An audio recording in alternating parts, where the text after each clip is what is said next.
Alright y'all, welcome back to my channel.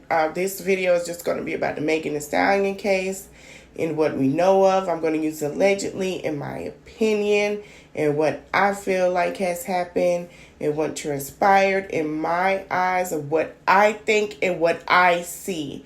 This is not, I promise you, everything I say is not like I've been there. You guys can pause and read this. But it's not like I've been there, not like I've watched it or anything. It's just how I feel in my opinion and what I think, okay? So we're going to go on and say this whole story about who I am having ex with, I don't understand why that matters. She just told the jurors after lunch. She was embarrassed and thought it was besides the point. She said, it's disgusting at this point. How can I share my body with someone who could shoot me? So as we know, Megan did come out and say they did have an intimacy, as I shared in a previous video. And her and Tory Lanez did share a lot of intimate things. Megan described how the aftermath has been perhaps even more difficult, noting that her speaking up against Tory has put a target on her back in a male-dominated rap industry. I agree. Where guys are prone to take Tory's side by default and slut-shaming will wrongly ensue against her. Meg also has said this, I wish he would have just killed me if I knew he'd have to go through this. So that's what she said when she was on the stand. She wished she would have killed if she had to go through it. Everybody know Megan is still grieving the loss of her parents. As a person who is recently an orphan with no parents, I get it and I understand. It's a little thread. I'm going to read it to you guys. Quick thread. Megan Thee Stallion was only on the stand about 45 minutes this morning, but she walked through the entire shooting in that time. She entered the court around 11:15 a.m. to the shouts of support in the hallway. Tory Lanez did not look at her when he entered. Now listen, that's a big deal. Y'all can pause and read the rest. If a person don't look at you, it's only two things. They don't like you or something happened. MTS says she wanted to get out of the car right then and there, but I'm in the peak of being famous and a thong, and I look crazy. Was obviously worried about being photographed. Okay, we understand that. Eventually, he lets her out the car. MTS described the shooting as has been in court interviews before. Lanez yells, "Dance B," and fired 5 times. She says, I'm shocked, I'm scared, I heard the gun go off. I can't believe he's shooting at me. Okay? Defense attorney George has repeatedly argued no one else would testify. Lanez or anyone yelled the phrase "Dance B." Phrasing the prosecution, he used repeatedly DDA, Alexander Bott being his opening argument. MTS says the gun fired Floyd, everyone. Lanez looked at shot. Kelsey looked shot. Jaquan, the driver, Lanez security looked at shot.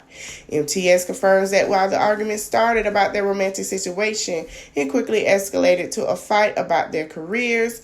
Lanez apparently told MTS she ain't ish, and MTS responded insulting his stature in the industry. She said that really set him off. Asked why she didn't report the shooter to LAPD during the vehicle stop. At this time, we were all at the height of the police brutality. I felt if I had to say that this man has shot me, they might shoot first and ask questions later. Here's a clip, y'all. Underway. It started with Meg Thee Stallion testifying. I'm going to take you through what she testified about in the morning. We're currently on lunch break. She's going to come back and complete her testimony this afternoon. It started with questions about Tory Lanez. She testified that she knew him only for a short time leading up to this incident. They were friends. She was asked, were you intimate? She said yes. She was asked, were you exclusive? She said quite happily no. Then they asked her about her relationship with Kelsey. She said that she's known Kelsey since freshman year of college. How do you know her? How would you describe the relationship? I found her answer very interesting. She said, I quote, we did everything together. They asked her, hey, how do you feel about being here today? She was struggling through the testimony. I was a little surprised at her answer. She said, I don't feel good. I can't believe I have to come do this. Not really sounding like a victim to me. She's a strong black woman. That's the image that the jury, I think, would have gotten of her. And I expected her to say something more like, I'm here for justice. I'm here to tell my truth. That man shot me. They asked her about when they left the party and when Tory got there. So she explained 2 of the Tory Lanez trial is underway. It started with Meg Thee Stallion testifying. I'm going to take you through what she testified about in the morning. We're currently on lunch break. She's going to come back and complete her testimony this afternoon. It started with questions about Tory Lanez. She testified that she knew him only for a short time leading up to this incident. They were friends. She was asked, were you intimate? She said yes. She was asked if a larger group of people. Then later she asked Tori to come. By the time Tori got there, it was a lot fewer people. And then towards the end of the night, they asked her who was left. And she said it was basically just me, Tori, and Kelsey. And then we got in the pool. Then she said that when they were in the pool, her wig started getting loose. It was coming off. She felt uncomfortable, so she wanted to leave. She told Kelsey. Her and Kelsey went to the driver and said, hey, we want to leave. And this brings up the first point of contention where, according to Meg, the driver said, I won't leave without Tori. Now, obviously, Tori's team says Meg said she won't leave without Tori. And then the person actually, the defense attorney asked, well, why didn't Tori want to leave? And everybody was waiting for the answer to that question because that's the whole Kylie Jenner angle. Unfortunately, the defense objected. The judge said sustained. She didn't answer the question, why didn't Tori leave? The whole situation in the car. She testified that, hey, look, we all got in the car. I got out, an argument started to break out. Basically, Tori started the argument. I was shocked when she dropped and admitted that this argument started with Tori, that initially she had gotten there with a larger group of, hey, why are you snaking your friend like this? And basically revealing that he had hooked up with both of them, that they had been cheated on by him. And this sort of led into the whole big fight. At one point, she gets out of the car, but then she did get back in because they convinced her to get back in, and then we get to the shooting. And here, there was some shocking stuff. So here's some of the key stuff. One, Meg described that, hey, look, I got out of the car, I looked back over me, and then I saw Tori holding a gun, pointing it at me, and he shot me after he said, dance, bitch. But then, this is the prosecution asking the questions, and even in the prosecution asking the questions, she said stuff that makes you scratch your head, which leads you to believe that what's going to happen under cross-examination. The prosecution asked her this, where was Kelsey when Tori was doing the shooting? You know what Meg said? Meg said, I didn't see Kelsey. I only saw Tori. Question, was she in your field of vision? Because I mean, she's right there. Where was she? If you can't answer that question, that doesn't seem like it adds up, especially not in a case where the theory from the other side is that there was a struggle and that saying to Meg, hey, if the victim can't tell you where Kelsey is, that seems highly problematic to me. The other parts of the testimony that were a little bit confusing is they asked her, where was Tori? Was he standing on the car? Was he standing on the ground? And she said, well, he was shooting up over the window, but I don't know if he was standing on something. And they asked her, how tall is he? She said, I think he's like 5'3" or 5'4". He's taller than that, but that's not tall enough to shoot over the window of an Escalade while standing on the ground. And then they asked her, hey, was he on the passenger door, or was he on the front door or the back door? That's what she said. He's on the passenger side. And they were like, all right, well, was it the front door or the back door? She said, I don't. The other part of her testimony that I found a little confusing, it didn't mesh with what the prosecutor said in his opening. The prosecutor said in his opening that Kelsey went to where Meg was, and that after Kelsey went to where Meg was, after Meg had been shot, that Tori was approaching them. Meg's testimony today was different. Meg's testimony was not that she got shot, she went away, and then Kelsey went to where she was, and then Tori came. Kelsey was the one who let off the gun. If the victim can't tell you where Kelsey is, Meg's testimony is she got shot, she went away, and then she saw Kelsey and Tori both coming to them. Again, does not add up. Meg's testimony is she got shot, she went away, and then she saw Kelsey and Tori both coming to them. Again, does not add up.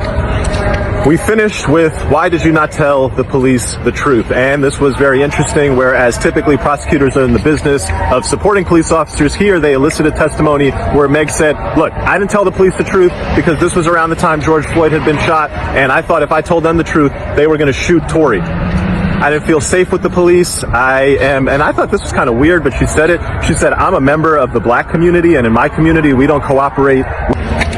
What do I think? I think that the rest of the direct testimony is going to come out. It will be interesting. I think the defense attorney has a lot of room. Hey, what's up, bro? I think the defense attorney has a lot of room to poke holes in the story. And I think the rest of the witnesses are going to say things that the defense attorney is going to have to show that it doesn't all two of them. No. Meg's that if Kelsey was right there, how is Meg the attorney going and telling you that when I turned around and I saw Tori shot me, I have no idea where Kelsey was?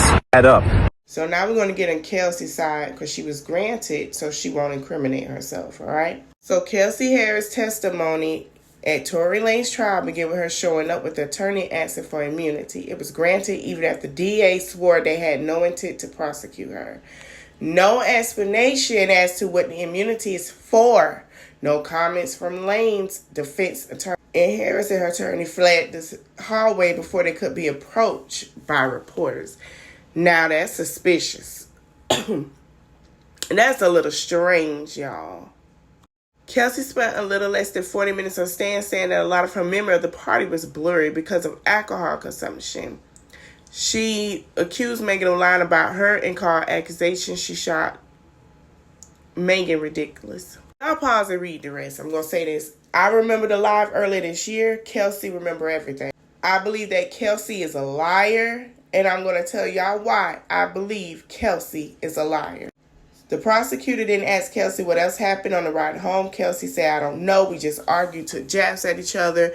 Then the prosecutor asked Kelsey, did Tory threaten to shoot her on the ride home? Kelsey went silent. Then Kelsey said, I don't remember. The prosecutor asked again, did Tory threatened to shoot you on the ride home, Kelsey? Kelsey stated, I don't know. The prosecutor then reminded Kelsey she confessed this when she was questioned by them 2 months ago in September. Remember that. The prosecutor then pulled out Kelsey's statements and asked Kelsey, do you remember telling us Tory Lanez threatened to shoot you on the ride home? Kelsey replied with yes. Kelsey did ask the judge to speak to her lawyer. Kelsey was escorted outside to speak to her lawyer. I've been following Kelsey and Megan B. She's been coming out. I even had some receipts from the Shade Room where she basically said she's going to show this and that to Kelsey. Megan, sorry y'all. Kelsey also called her this and that. Kelsey also did a lot, but she did exactly what she said Megan was going to. Kelsey came back to the court and the prosecutor asked Kelsey again, when Tory threatened to shoot you, exactly what did Tory say? Kelsey asked the judge, do I have to answer that? The judge told her yes. She invoked the fifth again. The judge then asked counsel to approach. Kelsey counsel approached the bench. With prosecutor and defense attorney, they spoke for about 5 minutes. The judge paused court, sent everyone to recess to give Kelsey and her lawyer time to talk. She generally painted Megan as a drunk, acting out at the party before the fight in the SUV, the premeditated shooting. Came a moment when DDA Kathy Tay asked if Lanez had threatened to shoot Kelsey, and Kelsey took the fifth.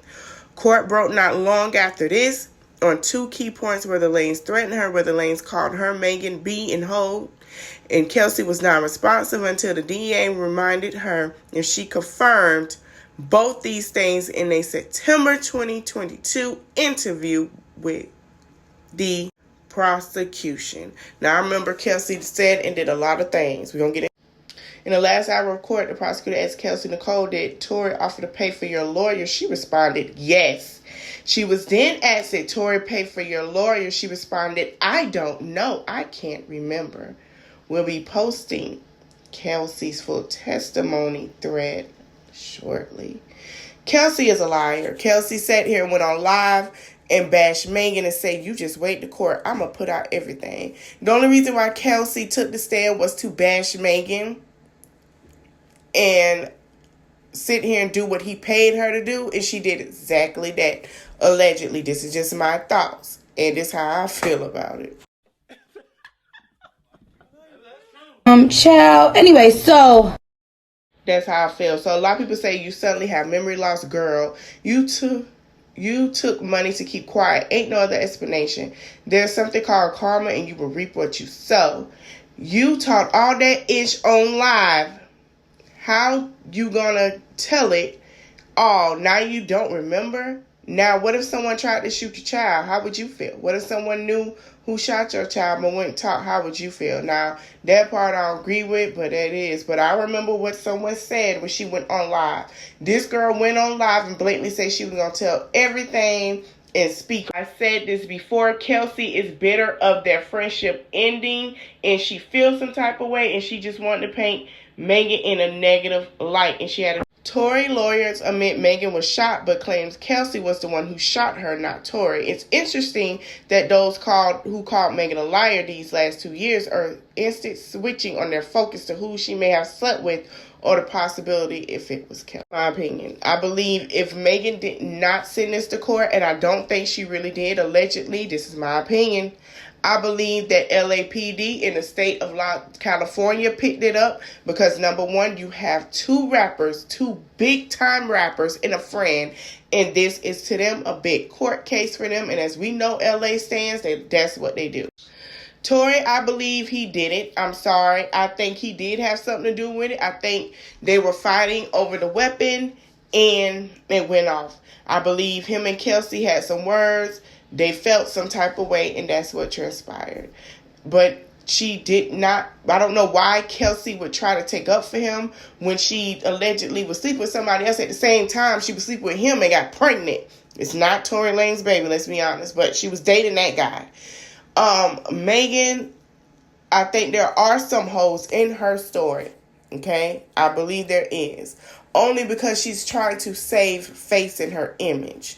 I don't believe that she's lying. I believe there is some truth and it's going to fully come out. I believe Kelsey and Tory had some things go on, had a three-way relationship. People got in their feelings. People wanted to explore. Kelsey made it more worse than what it was because she got in her feelings. She felt some type of way when she knew what it was and dipped her little stuff on out when she already doing what she was doing and wanted to cover it. And Megan was doing what she was doing in Tory Lanez as well. When Tory found out about Party, he felt some type of way. And she probably was already talking to Party and decided to choose him. And he, was an option or someone she was dating and Tory became an option. Okay, let's just be honest. Tory became an option. Because remember, a couple of months after that, she came out with Party. So let's just be honest. He was just an option. She was just freely dating. She was not in a committed relationship like she is now. As for Kelsey, baby, I've been through postpartum. You had a year and 6 months. That baby will be a year soon, of January or February, okay? You had a certain amount of time to go to that doctor and talk about them baby blues at your 6-week checkup, and they give you medication. Don't lie. You sat there and lied that you didn't take the money. You sat there and lied about a lot of things and you're trying to cover up for Tory. And I don't know why. But I truly believe that Tory did pay her, allegedly, to not say a thing. See, here's the thing. When it comes to a friend like Kelsey, you don't want to keep them around. And I don't blame Megan. Because, yes, they did things together, but that was a Megan lesson of who and how Kelsey really is. Kelsey had all this talk on live the beginning of the year after she dropped that baby, said that she was going to say this, she was going to say that. She was tired of Megan talking about her. She was tired of Megan doing this and that. I'ma tell it like I know it. Baby, we all know Megan drank. We all know why Megan drank. We all see Megan get spiraled out of control at that one time when she went through a rough time in her life. If you were her former friend or as a friend, you should have never brought that up. I don't understand people. Why do y'all feel like y'all gotta bring up somebody healing as drinking because they lost both parents? That's how that girl grieved. Stop using that girl pain for your gain. That's where you messed up. And karma gonna hit you hard for that because you were wrong for that, Kelsey. You were wrong. You don't never do that. I had a friend do that to me one time, and that's why we will never be friends again. Because if you can laugh at my pain with something so traumatic like that, I can never look you in your face to be your friend. And that'll never happen. I don't care how long I known you. You knew that hurted me. That broke me. Why would you do that? You knew that broke that girl. Why would you do that?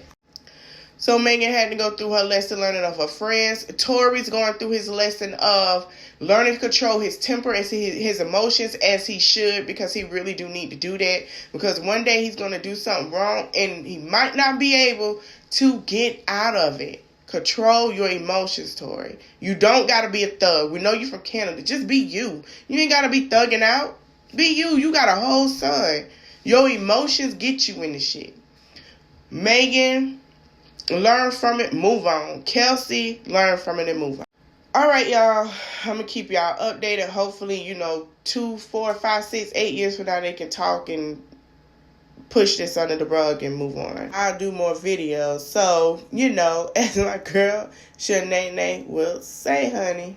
Merry Christmas, Happy Kwanzaa, and Feliz Navidad to all.